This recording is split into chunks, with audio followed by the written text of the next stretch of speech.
Vamos passar para o Fernando.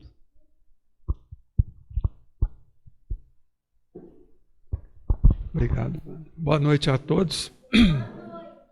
Boa noite. Beleza. Gente, então essa questão da mediunidade, que a gente tem que lembrar o seguinte, que tanto médiuns, quanto doutrinadores, quanto pessoas que fazem palestra em centro espírita, está tudo no mesmo saco, tá certo? Na questão da responsabilidade. Então, quer dizer, como a Wanda falou aqui, ela já explanou muito bem sobre esse assunto. Então, o que a gente tem que lembrar é isso, da casca de banana de todo médium. Qual é?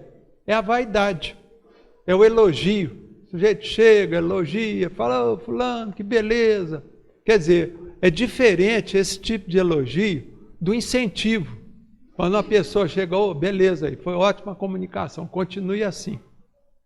Tá certo? É diferente. Então, o que a gente tem que tomar cuidado, a pessoa que é médium, lembrar o seguinte, que o mais importante disso tudo é a pessoa o quê? É a pessoa ter humildade. Humildade para escutar uma crítica, para aquilo, outro, tal. Isso é muito importante. E não ter a vaidade. E lembrar, igual foi falado aqui com a Wanda, dessa questão, por exemplo, que vai o quê? Atrapalhar a vida do médium aqui na Terra. Quer dizer, o médium ele tem que lembrar o seguinte, que o trabalho dele é espiritual. Nós estamos falando aqui do médium espírita, tá? Que recebe o quê? Um espírito e ali ele vai o quê? Comunicar através dele um espírito. Então, quer dizer, por esse motivo o médium ele não pode o quê? Tentar oferir vantagem nenhuma nessa questão. Por quê? Porque tudo que ele recebe está vindo do alto, está vindo de algum outro espírito. Então, quer dizer, ele não tem direito de cobrar, não tem direito de levar nenhuma vantagem nisso. Tá? Então, nós que estamos tendo contato com os médiuns, a gente tem que observar isso. Quer dizer, sem nenhuma vantagem. O médium ele não pode ter vantagem nenhuma. Tá? E outra coisa também, gente, médium também tem que lembrar uma coisa, que não existe dentro da doutrina espírita os sacramentos. Olha bem, casamento, batizado, esse trem não existe dentro da doutrina espírita. Tá? Então a gente vê muito médium aí querendo fazer casamento, querendo fazer batizado, isso não existe dentro da doutrina espírita. Vocês estão vendo aqui a comunhão espírita, não estão? Todo mundo aqui frequenta. Alguma vez vocês já viram aqui na comunhão, nas dependências da comunhão espírita, algum retrato pregado em parede? Não. Então, quer dizer, não tem retrato de Bezerra de Menezes, não tem retrato de Maria Dolores, não tem retrato de ninguém. Por quê? Porque é assim que deve ser. Está lá, dentro do livro dos Espíritos, está explicando isso. Tá certo? Então a gente tem que tomar cuidado, gente. Tá? Tomar muito cuidado.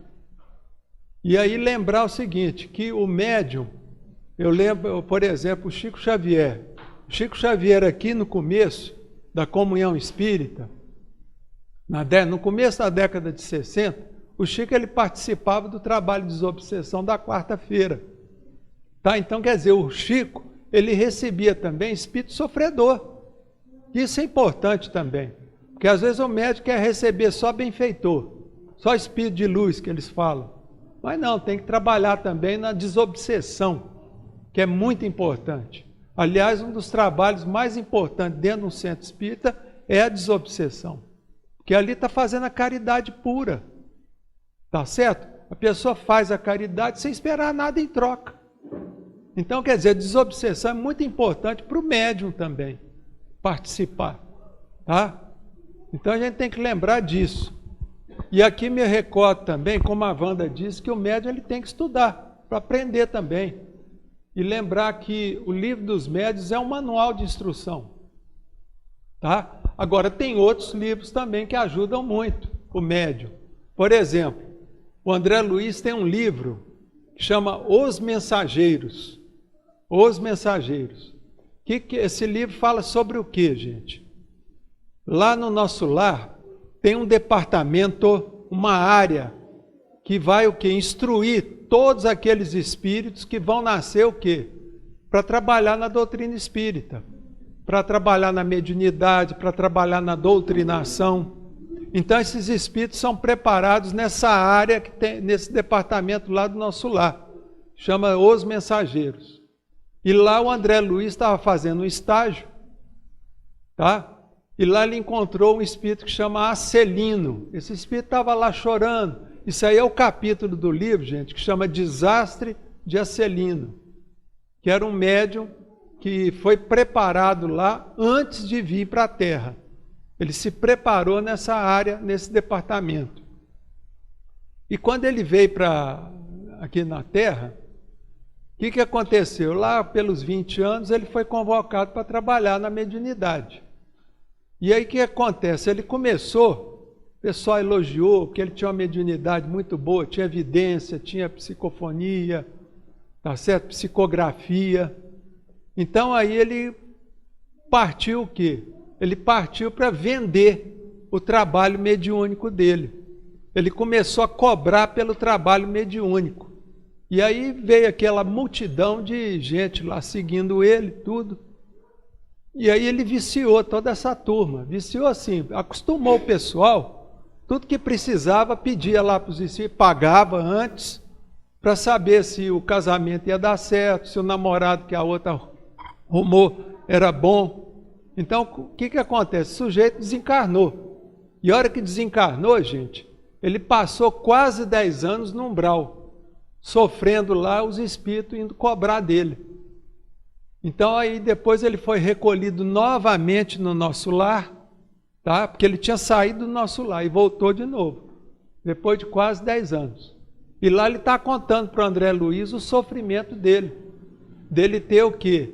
Utilizado a mediunidade que ele tinha combinado antes, tinha treinado para ser um trabalho com Cristo, e ele utilizou para ganhar dinheiro. Tá certo? Então, quer dizer, a gente tem que tomar cuidado, e sempre que vocês verem gente aí querendo vender a mediunidade, querendo vender soluções, ó, vem cá, procura aqui o médium tal, que ele vai resolver. Rezar para esse médium. Rezar. Tem que orar muito para esses médiuns. Tá? Porque vão sofrer de forma amarga depois da desencarnação. Então a gente tem que tomar cuidado, tá? Para não querer levar vantagem em nada. Dentro da mediunidade isso não existe. A pessoa começou a utilizar, querer tirar vantagem da mediunidade, ele vai pagar muito caro. Porque com esse tipo de coisa a gente não brinca. Tá certo, gente? Até tomar cuidado. Tá? O Brasil é um país que é cheio de centro espírita, isso é muito bom. Mas a gente tem que tomar cuidado também e aprender a ter bom senso. Tá? Lembrar que doutrina espírita é doutrina espírita. Nada contra as outras religiões.